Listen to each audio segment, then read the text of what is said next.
प्रियाराज, आप देख रहे हैं एक न्यूज 24। आपको बता दें, लगातार भोजपुरी के पावर स्टार कहे जाने वाले पवन सिंह के चर्चाएं होती रहे। इस बीच राजनीति पर भी पहल जारी हुई तो उनके पर्सनल लाइफ पर भी कई सवाल उठते रहे। लेकिन इस वक्त की एक न्यूज 24 बड़ा खुलासा करने वाला है जो आरके सिंह ने किया है। जी हां, वही आरके सिंह जो आरा से चुनाव लड़े थे और कहा जाता है कि आरा में आरके सिंह का दबदबा देखा जाता है।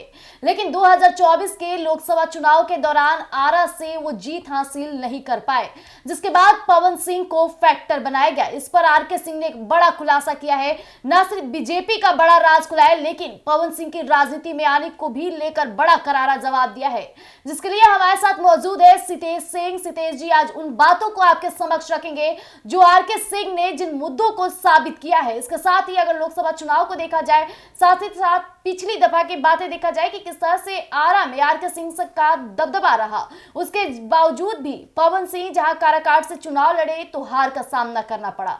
हालांकि क्या कहना चाहेंगे सितेश जी? देखिए, सबसे बड़ी बात है कि अगर कोई पार्टी का वरिष्ठ नेता अगर इस तरीके से बयान देता है तो कहीं ना कहीं पार्टी के अंदर की मंशा और पार्टी की राजनीति जो छवि है वो बहुत ज़्यादा खराब होती है। क्योंकि लोकसभा में भाजपा जिस तरीके से मैदान में उतरी थी और जिस तरीके से दबदबा था, लोगों को साफ लगा कि कहीं ना कहीं आरके सिंह निकलेंगे। लेकिन आरके सिंह जब हार गए तो ये बातें अब उन्होंने एक बड़ा खुलासा किया है कि पवन सिंह को उनके खिलाफ बीजेपी ने ही उतरवाया था। अगर इस तरीके से पार्टी की रणनीति रहती है तो आने वाले बिहार विधानसभा में जो विपक्षी पार्टियां बार बार आरोप ये लगा रही हैं कि एनडीए में सब कुछ ठीक नहीं है, ये बातें सही होती दिखेंगी। लेकिन सितेश जी, जो बातें आप जाहिर की, आरके सिंह का ये बड़ा बयान है कि बीजेपी ने उन्हें पैसे देकर लोकसभा चुनाव मैदानी में उतारा था, जो कि इसका असर भी देखने को मिला था। किस तरह से उपेंद्र कुशवाहा काराकाट से चुनाव लड़ रहे थे, जो कहा जाए उपेंद्र कुशवाहा वहां से हमेशा से जीत हासिल किए थे। इसके बाद से उपेंद्र कुशवाहा को करारी हार का सामना करना पड़ा और पवन सिंह को उन्होंने फैक्टर बताया था। इस बीच सिर्फ आरके सिंह नहीं, उपेंद्र कुशवाहा ने भी ये बातें कही जो कि बीजेपी के वो भी काफी खास माने जाते हैं।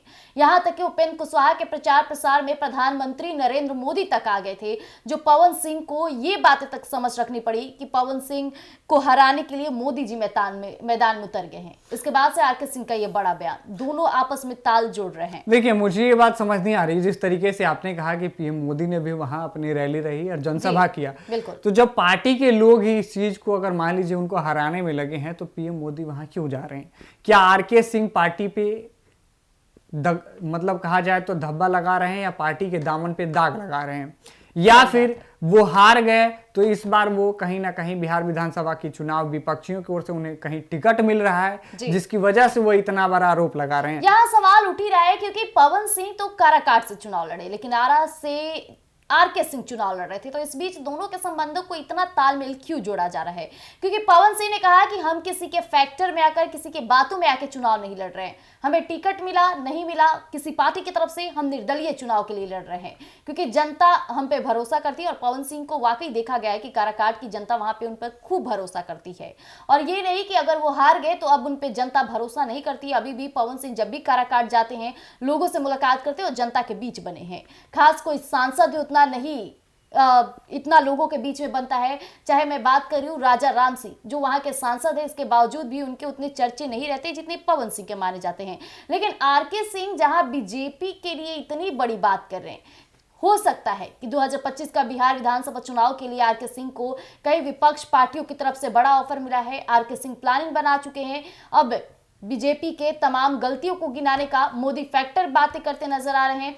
इतनी बड़ी खुलासा करना कि पैसे देकर चुनाव लड़ाए जाते हैं, ये काफी मुद्दा बन सकता है 2025। बिल्कुल देखिए प्रिया, जिस तरीके से उन्होंने उनके जो बयान है उस बयान को सुनिएगा तो ऐसा लगता है कि कहीं ना कहीं पार्टी के अंदर अभी भी सीट शेयरिंग को लेकर लोगों में मतभेद है। क्योंकि लगातार 6 बार से अधिक अभी तक बैठक हो गई, लेकिन अभी तक सीट शेयरिंग फॉर्मूले पे मुहर नहीं लगी।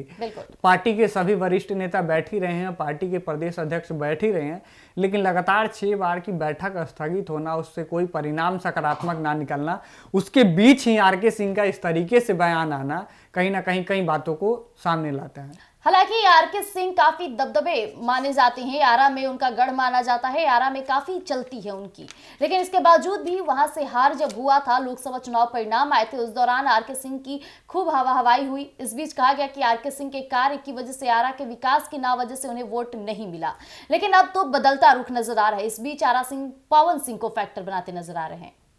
देखिए, आपकी बातें बिल्कुल सही हैं। कुछ दिन पहले की आप एक स्टेटमेंट देखिएगा तो ज्योति सिंह ने जमकर पीएम मोदी की तारीफें भी की थी। उन्होंने तारीफ की थी, नीतीश कुमार के कार्यों की भी सराहना की थी। उन्होंने स्पष्ट कहा था कि ये आज एनडीए की सरकार है जिसकी बदौलत बेटियां सड़कों पे सुरक्षित निकल रही हैं, मैं खुद भी बाहर निकल रही हूँ।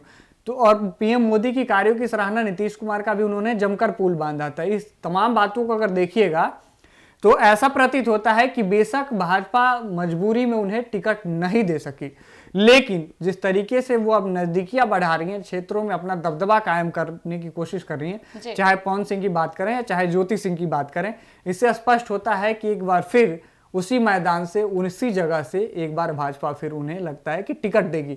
बिल्कुल, ये बातें जाहिर होती है क्योंकि पवन सिंह के भी बातों से साफ जाहिर होता है कि वो भी बीजेपी की तरफ अपना झुकाव दिखाना शुरू कर दिए हैं।